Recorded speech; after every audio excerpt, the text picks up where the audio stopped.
Hi, you're listening to The Island of a Lost Pilot by Rajesh Bhatia, narrated by Deepak Agnihotri. Chapter 9. The Bet. 20th March Thursday, at Jacob's gym. Throughout the day, Jacob was away and came at about 7:45 in the evening and looked extremely tired. "Where you have been, Jacob?" inquired Thakur. "You look pale and exhausted." "Oh, yes, I had been out since early morning. I had been to Manila and Subic Bay. I have just returned." "Some important task, I suppose?" "One cousin of mine lives at Manila. His close friend works at a cruise ship, which is now moored at Subic Bay. I accompanied my cousin to Subic Bay to meet his friend." "Had you been up that cruise ship? Was that a huge ship? What was the tonnage? What was its name?"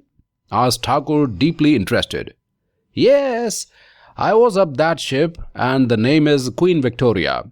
What a magnificent ship, really very big, like a city." Jacob fumbled his pockets and took out a small piece of paper. Reading from the paper, he said, "Well, as you are interested, I was also curious, and Joseph, the friend of my cousin on the vessel, took me around and gave me some technical details also. This was a 90,000-ton ship, not one of the biggest, but considerably big. 965 feet long, with 16 decks, and capable of carrying 2,014 passengers and 900 crew members to take their care. There are about a dozen lifts, numerous restaurants, shopping malls, theaters, swimming pools, rooms, and many other places on it. I had to walk a lot on the ship, and this effort has tired me." "Is the ship still there? May I go up and have a look around it?" Thakur asked excitedly, like a small child who wanted to go up on a giant wheel in a fair. "I will have to ask Joseph, but I don't think that it will be possible because of security reasons. We also had a special permission from the chief engineer of the ship, but were thoroughly checked by the guards. Once the permission can be granted, but it will not be possible the second time. I didn't know that you are that interested, otherwise I would have taken you along." "How far is this Subic Bay?" Thakur was simply disappointed. "It is about 45 miles.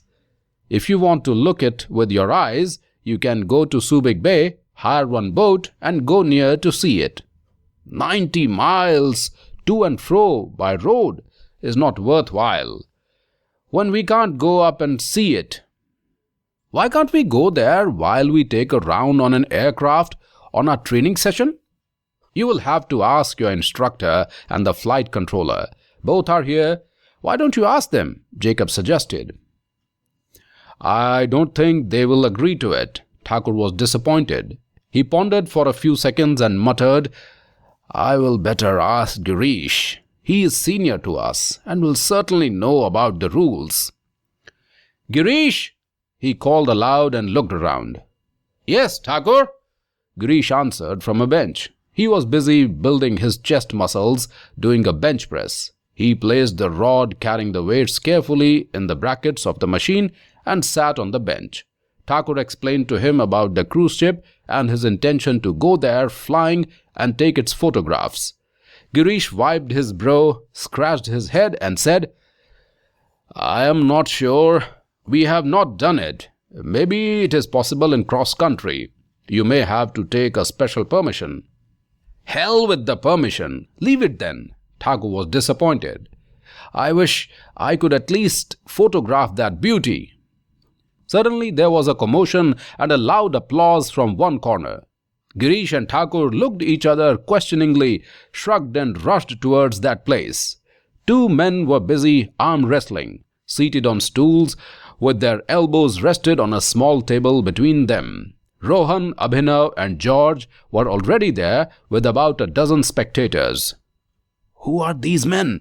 Rohan whispered in Jacob's ear, as he also approached to see the gathered crowd. "Well, the man with moustache and a scar on the cheek is Chang, brother of George, and the other one is a local guy from Plaridel. Chang lives in Hong Kong and has been here for the last 8 or 10 days visiting George. But he looks more like a Chinese, and the name is also Chang. Rohan was a bit confused. Now it was the turn of Jacob to whisper, "Both are stepbrothers. Father is same, a Filipino, but the mother of Chang is a Chinese. George lives here with his mother, who is a Filipino. Chang works in a nightclub in Hong Kong and is into something very fishy. George does not like his brother but tolerates him, as there is some big money involved. Chang's mother is the only daughter of a Hong Kong millionaire, and Chang has also made enough money by many unlawful ways." Chang, the winner, stood up rubbing his hands, proudly smiling and looking around to find out another competent person for a bout. Anybody willing to test his strength? He was perfectly built man with a lean body, slightly more than 6 feet of height, unusual for a Chinese common man. George was also happily standing beside his brother. The hate was gone. Only admiration for his brother and a feeling of superiority existed. His eyes scrutinized everyone and rested at Rohan, as no one came forward. "Rohan, why don't you?" "I'm sorry, I have no intention to indulge in any kind of bout," replied Rohan curtly. In fact, he also didn't feel the liking for Chang and wanted to keep himself away from him. "Oh, it is just a sport, not a bout. It will be like an exercise for you," cleared George. Rohan hesitated and looked at his friends for some support. In fact, they also wanted Rohan to go for this bout. "He looks strong, but he is in fact afraid of Chang," someone from the local Plaridel boys said from behind the crowd. "Who said it?" Girish was annoyed, and so were other friends of Rohan. Nobody came forward. "Oh, come on, Rohan," Jacob came forward. "What's the harm? Go for it, brave man." He held Rohan's arm and tried to pull him towards the table where Chang had won his bout. His friends also wanted to let this bout happen and encouraged Rohan for it. Chang held Rohan's hand in a steely grip, and Rohan answered his strength with a squeeze, and the former showed signs of pain. Chang was a man of considerable strength, but now he also knew that Rohan was no less. Chang gradually increased his effort while Rohan appeared unperturbed. Looking at Rohan's face, it appeared that he was merely playing with a child, but only Rohan knew that the competition was a tough one. Chang increased his force to the maximum, and the hand of Rohan started deflecting towards defeat. Thakur, Sonu, Abhinav, Girish, Jacob, and a few more trainees from frontline were shouting, "Rohan! Rohan! Rohan! Come on, Rohan! You can do it! Come on!" While George and a few local Plaridel youngsters were on the side of Chang. Due to this immense effort, beads of sweat appeared on the forehead of both the contestants. Biceps were bulging. Chang was wearing a full-sleeved shirt, and the formation of his biceps was easily seen, while Rohan was in a t-shirt, and his enormous biceps needed no explanation regarding his strength. Rohan thought of all the strong men he had worshipped: Salman Khan, John Abraham, Dara Singh, and Arnold Schwarzenegger. He thought of his country, India, and a pride came to his mind.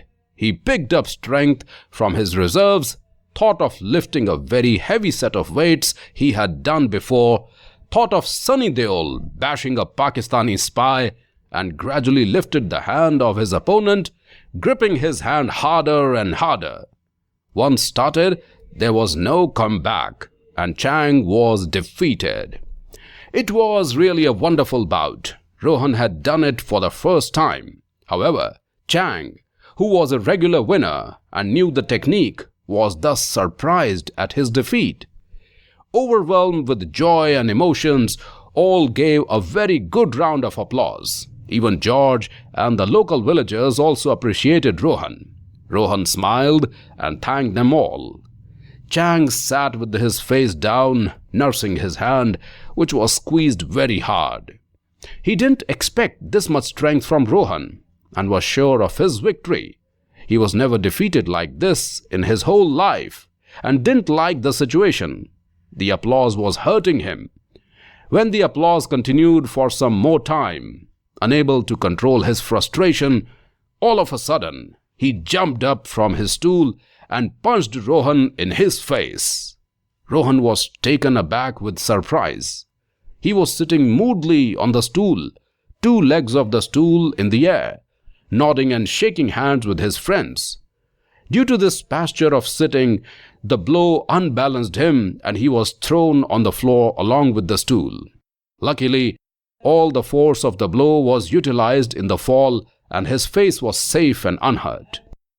With quick agility, Chang reached the prostrated Rohan and hit him hard in the stomach with his heavy sports shoe he was wearing. By now, Rohan had become careful and turned away from his blow. When Chang hit, Rohan was not there, and Chang's foot hit the empty floor, and as a result, he lost his balance. And meanwhile, Rohan kicked him on the shins, and Chang fell hard on the floor with a cry of pain. Rohan came jumping near him with his fists clenched and waiting for any further blow from Chang, who was now massaging his shins. Within seconds, Chang recovered or controlled his pain and confronted Rohan with tight and extended hands, the attacking kung fu position. Rohan's friends shouted and came forward. Abhinav, Thakur and Sonu held Chang in a firm grip, and Girish was about to give Chang a blow with his fist when Rohan came in between and stopped him.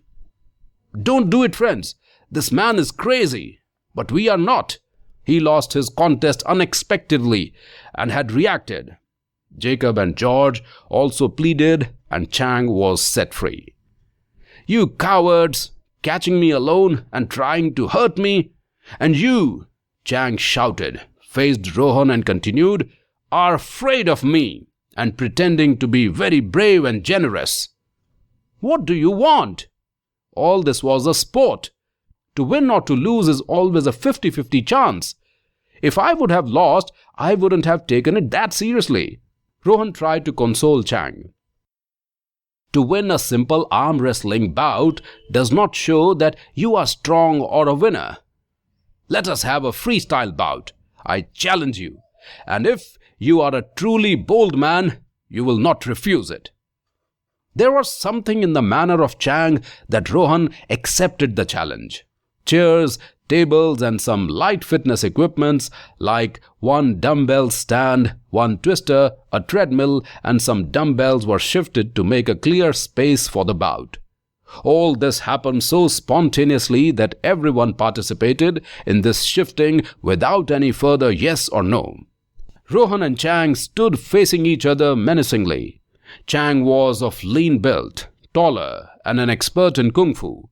Rohan had immense strength with firm hands and well-built body, undergone some training in taekwondo and kickboxing, with excellent stamina, as he was a teetotaler and non-smoker with a regular athletic routine. Chang hit a blow and Rohan took it on his left arm and immediately returned a right-hand punch, which went wasted as Chang ducked down. As if Rohan was expecting it, he immediately used his left-hand punch on the lowered head of Chang, which hit him on the ear. Though the blow was light, it gave Rohan some time to think of some further action, and he immediately issued one right-hand punch on the left of Chang's face. But Chang was also not a fool, and he ducked lower to have it on the back, which was strong enough to withstand this blow. As Rohan was near to Chang while he was hit, he tried to grab Rohan's legs to pull him down on the ground. Rohan failed this idea, moved back and very quickly came behind Chang to hug him from behind in a hug so strong that Chang winced with pain. Chang felt extremely helpless as his hands were sideways and wrapped in the grip. After some struggle, Chang freed himself, and both once again stood facing each other, panting and somewhat exhausted. Chang, whose ear was cut and bleeding, was now very careful not to go near Rohan, so as to avoid his strong grip. Rohan was also careful because of Chang's expertise in Kung Fu. He was a cool person by nature and avoided any fighting, although he was strong and brave. He was also careful not to hurt Chang badly, thus avoiding any trouble with the law in this foreign land. Chang, on the other hand, was behaving like a hardened criminal and cared a damn. Rohan was in a strange situation and cursed himself for being in this. He wanted to finish this as soon as possible. Chang was now very agile and was trying to attack Rohan powerfully on his vital spots. He had forgotten all the clean rules of a bout and was attacking like a madman. In this effort, his hand got entangled in Rohan's t-shirt and the shirt was torn. As it was becoming difficult for Rohan to fight in his torn shirt, he removed and threw it away. The sight of Rohan's powerful build scared Chang. Rohan, not losing his temper, carefully avoiding the blows, continued hitting with intermittent and calculated punches. Soon he found his chance. One punch of an enormous force hit Chang's left temple. Chang, dazed with the blow, held his spinning head with his both hands, eyes closed, teeth clenched with pain, was trying to control himself when Rohan unwillingly kicked forcefully in his lower back. Chang fell on the floor and Rohan was on him, grabbing him firmly. Somebody counted from 1 to 10. Chang was unable to lift himself up. Rohan got up and was declared the winner with a great round of applause as Girish lifted his hand up high in the air. The applause continued for about more than a minute. All the members of Rohan's gang had circled him with hugs and congratulations. Jacob and even George and the Plaridel youngsters also appreciated Rohan. Chang was still on the floor, his face hidden in his hands. "Well done, Rohan!" George came forward and hugged him. "I'm sorry for my brother's conduct. He shouldn't have been so enthusiastic. No hard feelings, I suppose." "Not at all, George." Rohan smiled and returned the hug. "Just see that he is not hurt badly. I had been very careful about it." "I know it, and I have seen it also. You are very wonderful and very nice. You are truly a brave man, and I salute you for this." George was very emotional indeed and gave a perfect salute to Rohan. 20th March, 10:50 p.m. Rohan's room. Thakur was busy with the navigation map spread on the table.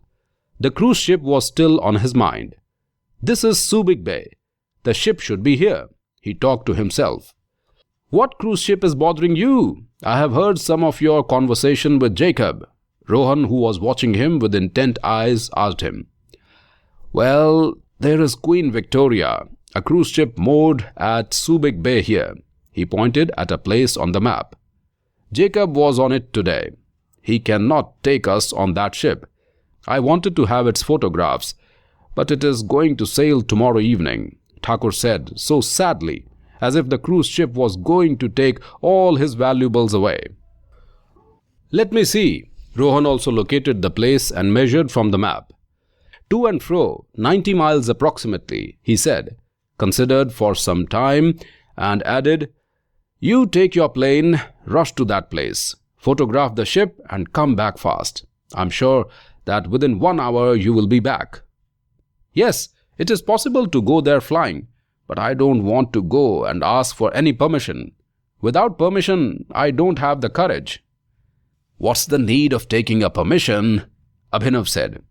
"And what will happen when I will come back here?" "You will be expelled from here," Sonu said in such a tone that everyone laughed. Even Thakur couldn't suppress his smile. "I think George can help. Only he will know where you are. He is very friendly with Rohan, and after today's episode, he has started respecting him still more. I think that Rohan can ask him to help." Abhinav had the solution. "He may help Rohan, but he will not help me," Thakur said sadly. "If you want only the photographs, Rohan will go and do it for you," Sonu snapped. "Why I should have all the risk?" Rohan disagreed.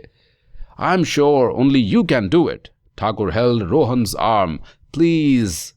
No, and only no. But why only me? Already you have had pushed me forward to mess with Chang. Rohan raised an eyebrow. Because you are our hero, the only strong man here, Sonu explained. Yes, our daredevil, Abhinav prompted, and Thakur nodded. Enough, Rohan surrendered. I will ask George, perhaps he will help, if there is some bet involved. Rohan looked around and smiled. Now, what's the bet? Bet? But why? Thakur didn't like the idea. Yes, there should be some bet. Sonu was considering about it and looked at Abhinav. How much? Inquired Abhinav. No money among friends, Rohan cleared. Some gift then? Suggested Sohan. I don't want a gift. It will be too personal. There should be something that all will enjoy. I will do it for the sake of Thakur, as an adventure. Movie and a nice dinner at Manila? Abhinav said in a cool voice. Imagining about the atmosphere of Pacific Mall, Rohan and Sonu were convinced. 4 of us. Then George and take Girish also. 6 people. 3,000 rupees approximately, calculated Thakur. Scared of spending money? Said Sonu mockingly. No, it is not worth it. This photograph. 3,000 bucks for the photographs of a bloody cruise ship. I will better download them from internet. Covered Thakur. Do it then. I am also not willing to take this risk, Rohan commented. Now you are being coward, Thakur. If I were in your shoes, I would have found ways to have a party and had fun with my friends, Abhinav said, who was rather rich. Okay, anything for my friends, decided Thakur. So, Rohan, there is a bet. If you can bring the photographs of that ship from Subic Bay, a nice party for the 6 of us. But this bet will be only one-sided. If I succeed, you are the host. If I lose, then it will be nothing from my side, cleared Rohan. Rohan, try your best. If you don't succeed, we all will share and the dinner will still be there. Abhinav was not leaving any stone unturned for this adventure to happen. I won't share. Rohan was the son of a businessman. All agreed. Tomorrow then, the day of adventure.